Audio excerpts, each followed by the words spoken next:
नमस्कार, स्वागत है आप सभी का न्यूज वन इंडिया में और मैं हूं आपके साथ शाफनी पटना। बुलेटिन की शुरुआत करेंगे बड़ी खबर के साथ। लखनऊ से बड़ी खबर, जहां उपचुनाव की तारीखों के ऐलान के साथ सपा सक्रिय हो चुकी है। अखिलेश यादव करहल से शुरू करेंगे चुनाव का प्रचार प्रसार। सपा ने अपने बड़े नेताओं को चुनावी जमीन पर उतारा है। सपा ने बड़े नेताओं को एक सीट की जिम्मेदारी सौंपी। जिन नेताओं को सीटों का बनाया गया प्रभारी, वो लगातार कैंप कर रहे हैं। 9 सीटों में से सपा 8 सीटों पर चुनाव लड़ सकती है। चुनाव गाजियाबाद की सीट कांग्रेस के खाते में जा सकती है और सपा कांग्रेस में सीट को लेकर अभी तक कोई भी निर्णय नहीं हुआ है। सपा की 6 सीटों पर उम्मीदवार कर चुकी है घोषित। गाजियाबाद और मीरापुर और कुंदर की सीट है बाकी। ये बड़ी खबर आपको बता रहे हैं, जहां गाजियाबाद की सीट कांग्रेस के खाते में आ सकती है और सपा कांग्रेस के बीच में अभी तक सीट को लेकर कोई भी मंथन नहीं हुआ है, कोई फैसला नहीं हो पाया है। हालांकि सपा की 6 सीटों पर उम्मीदवारों के नामों की घोषणा हो चुकी है। ये बड़ी खबर आपको बता रहे हैं, जहां गाजियाबाद और मीरापुर और कुंदर की सीट बाकी है, जहां उपचुनाव की तारीखों के ऐलान के साथ सपा सक्रिय हुई है। ये बड़ी खबर आपको बता रहे हैं, उपचुनाव की तारीखों के ऐलान के बाद सपा सक्रिय है। अखिलेश यादव करहल से शुरू करेंगे चुनाव का प्रचार प्रसार। सपा ने अपने बड़े नेताओं को चुनावी जमीन पर उतार दिया है और ऐसे में इस बार किसी भी तरीके की कोई भी रिस्क समाजवादी पार्टी नहीं लेना चाहती और ऐसे में सपा ने अपना चुनाव प्रचार शुरू कर दिया है। बड़े बड़े नेताओं को जमीन पर उतरने की जिम्मेदारी दी। जिन नेताओं को सीटों का बनाया गया प्रभारी, वो लगातार कैंप कर रहे हैं। तो 9 सीटों में से सपा 8 सीटों पर चुनाव लड़ सकती है। हालांकि अभी तक कांग्रेस और सपा के बीच सीट को लेकर कोई भी मंथन नहीं हुआ, फैसला नहीं लिया गया। वहीं गाजियाबाद की सीट कांग्रेस के खाते में जा सकती है और सपा कांग्रेस में सीट को लेकर अभी भी फैसला नहीं हुआ है। कहा जा रहा है कि समाजवादी पार्टी 8 तो कांग्रेस 2 सीटों में चुनाव लड़ सकती है। सपा की 6 सीटों पर उम्मीदवार घोषित हो चुके हैं, तो गाजियाबाद और मीरापुर और कुंदर की सीट अभी भी बाकी है। ये बड़ी खबर इस वक्त की आपको बता रहे हैं।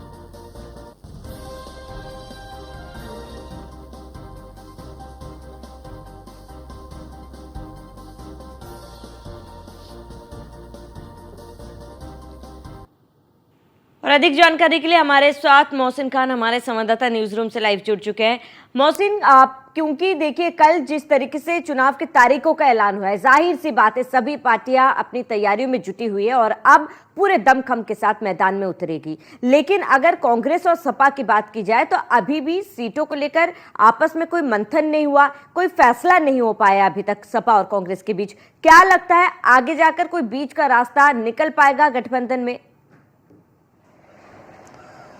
देखिए श्रावणी, निश्चित तौर पर जिस वक्त हरियाणा विधानसभा चुनाव के नतीजे सामने आए थे, उसके ठीक अगले दिन ही समाजवादी पार्टी के प्रमुख अखिलेश यादव ने 6 सीटों पर अपने प्रत्याशी उतार दिए थे और खासतौर से 2 सीटें फूलपुर और मंझवा, जिस पर लगातार कांग्रेस अपनी दावेदारी कर रही थी, उन सीटों पर जैसे प्रत्याशियों के नामों का ऐलान होता है तो फिर गठबंधन पर संशय बनना शुरू हो गया था और लग रहा था कि यूपी में 2 लड़कों की जोड़ी टूट जाएगी। लेकिन कुछ दिन बाद ही अखिलेश यादव का एक बयान सामने आता है कि उत्तर प्रदेश के अंदर जो विधानसभा के उपचुनाव होने वाले हैं उसमें गठबंधन बरकरार रहेगा। यानी कहीं ना कहीं अखिलेश यादव को यह दिख गया था कि एकला चलो की नीति काम नहीं आएगी।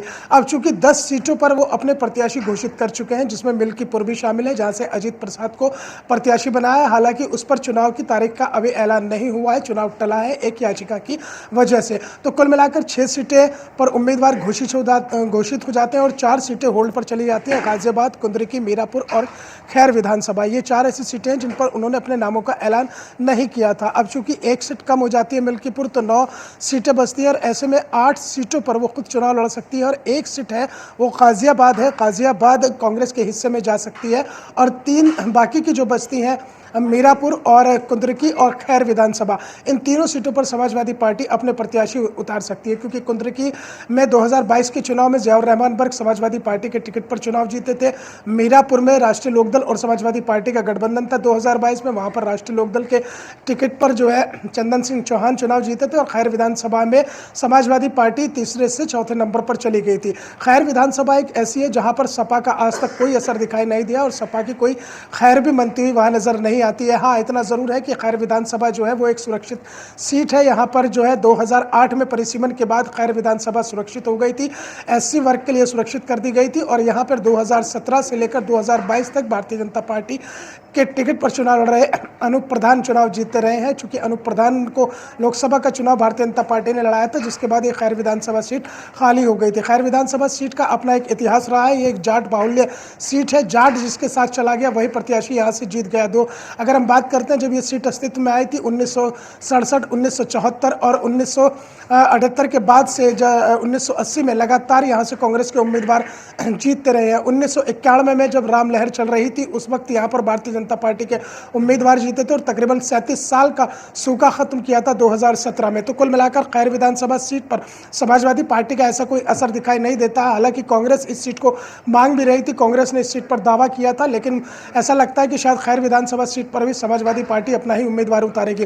कुंदरिकी चूंकि मुस्लिम बाहुल्य सीट है और वहां से उनके उम्मीदवार जीते थे तो समाजवादी पार्टी उस सीट को अपने पास रखना चाहेगी। तो कुल मिलाकर अभी बात करते हैं सीट शेयरिंग की, तो अभी इस तरह की कोई भी खबर सामने नहीं आई है कि उपचुनाव को लेकर जो सीटों का बंटवारा होना है कांग्रेस और समाजवादी पार्टी के बीच में उस पर किसी तरह का कोई मंथन हुआ हो। एक अकेले गाजियाबाद सीट बचती और गाजियाबाद सीट पर भी कांग्रेस का कोई खास प्रभाव पिछले कई चुनाव से दिखाई नहीं देता। यहाँ लगातार चाहे हम लोकसभा की बात करें चाहे विधानसभा की बात करें, गाजियाबाद सदर सीट पर तो यहाँ पर भारतीय जनता पार्टी का दबदबा बिल्कुल कायम रहा है और उम्मीद यही की जा रही है कि जो उपचुनाव है उसमें भी भारतीय जनता पार्टी बेहतरीन प्रदर्शन करेगी और ये समाजवादी पार्टी को शायद कहीं ना कहीं दिखाई देने लगा है। तो हो सकता है कि इसी वजह से जो है गाजियाबाद सदर सीट जो है वो कांग्रेस के लिए छोड़ रही हो समाजवादी पार्टी, लेकिन अभी कुल मिलाकर कोई तस्वीर साफ नहीं है, राहें आसान नहीं है। अगर गठबंधन धर्म में कोई गांठ पड़ती है तो फिर ये मुश्किलें पैदा कर सकती है, लेकिन इतना जरूर है कि जिन 9 सीटों पर उपचुनाव होने हैं उसमें 6 पर अपने प्रत्याशी समाजवादी पार्टी घोषित कर चुकी है। हालांकि यूं तो जो 10 की 10 विधानसभा की सीटें हैं जहां पर उपचुनाव होने हैं, 13 नवंबर को मतदान होना है, उन पर जो कांग्रेस के प्रदेश अध्यक्ष हैं अजय राय ने सभी प्रभारी और पर्यवेक्षक भी नियुक्त कर दिए थे। उन्होंने भी कहीं ना कहीं ये संदेश देने की कोशिश की थी कि अगर गठबंधन धर्म नहीं निभाया जाता है तो फिर वो 10 की 10 सीटों पर अपने प्रत्याशी उतारेंगे। लेकिन अभी तक पार्टी आलाकमान से ना तो समाजवादी पार्टी की तरफ से ना ही कांग्रेस पार्टी आलाकमान की तरफ से इस तरह की कोई तस्वीर साफ की गई है कि इन 9 सीटों पर क्या एक ही सीट पर राजी हो जाएगी कांग्रेस पार्टी या फिर और सीटों पर भी दावा कर सकती है। जैसा कि हमने शुरुआत में जिक्र किया और न्यूज़ 1 इंडिया ने इस बात को दिखाया भी था और सबसे पहले इस खबर को दिखाया था कि जैसे ही 6 प्रत्याशी समाजवादी पार्टी ने घोषित किए थे और उसमें मंझवा और फूलपुर विधानसभा सीट पर जैसे प्रत्याशियों के नामों का ऐलान किया था तो उस वक्त ही ये खबरें लगातार सियासी गलियारों में चर्चाओं में आने लगी थी कि अब ये जो गठबंधन है इस पर संशय बरकरार हो गया है। तो कुल मिलाकर श्रावणी अभी तस्वीर साफ नहीं है। अभी सबका इंतजार यही है कि समाजवादी पार्टी की तरफ से या कांग्रेस की तरफ से क्या बयान आता है, क्योंकि तारीखों का ऐलान हो चुका है। 13 नवंबर को उपचुनाव के लिए मतदान होना है और समाजवादी पार्टी ने जो 9 विधानसभा की सीटें हैं उन पर अपने प्रभारी भी नियुक्त कर दिए हैं और खासतौर से जातीय समीकरण को साधने वाले उन पार्टी के नेताओं को उन विधानसभा में लगाया है जिनका अपनी जातीय समीकरण के आधार पर वहां पर अच्छा खासा प्रभाव है और उन जातियों के अंदर वो बेहद लोकप्रिय नेता है। तो कुल मिलाकर समाजवादी पार्टी ने भी चुनाव प्रचार अभियान तेज कर दिया और अगर भारतीय जनता पार्टी की बात करते हैं तो भारतीय जनता पार्टी इस चुनाव प्रचार का पहला चरण पूरा कर चुकी है, जिसमें मुख्यमंत्री योगी आदित्यनाथ खुद इन 10 विधानसभा क्षेत्रों में एक के बाद एक दौरा कर चुके हैं। तकरीबन 5,000 करोड़ से ज़्यादा परियोजनाओं का जो विकास की परियोजनाएं हैं उनका शिलान्यास कर चुके हैं। इसके अलावा रोजगार मेले के जरिए तकरीबन 30,000 युवाओं को रोजगार भी दिए जा चुके हैं। तो कुल मिलाकर विधानसभा उपचुनाव की यह तस्वीर बेहद रोचक होने वाली है, क्योंकि 2027 का सेमीफाइनल के रूप में इसे देखा जा रहा है। ये सेमीफाइनल कौन जीतेगा और इस सेमीफाइनल से ही 2027 का कहीं ना कहीं रोड मैप भी तैयार हो जाएगा, क्योंकि खासतौर से इन विधानसभा की सीटों पर जहां उपचुनाव होने हैं उसमें कई सीटें ऐसी हैं जहां पर पिछड़ा वर्ग और दलित वर्ग का अच्छा खासा समीकरण बैठ जाता है और कुछ सीटें ऐसी हैं जो मुस्लिम बाहुल्य हैं, जहां पर जो मुस्लिम मतदाता है वो निर्णायक भूमिका में रहते हैं। खासतौर से कुंदरकी और कानपुर की सीसामऊ सीट जो है मुस्लिम बाहुल्य है। कुंदरकी में अगर हम बात करते हैं तो तकरीबन 62% यहाँ पर मुस्लिम मतदाता है और जो खासतौर से जो तुर्क बिरादरी है उस तुर्क बिरादरी से आने वाले प्रत्याशी यहाँ से चुनाव जीतते रहे हैं। श्रावणी ठीक है मोहसिन, आप बने रहे हमारे साथ। तमाम जानकारी के लिए एक बार फिर लौटेंगे आपके पास।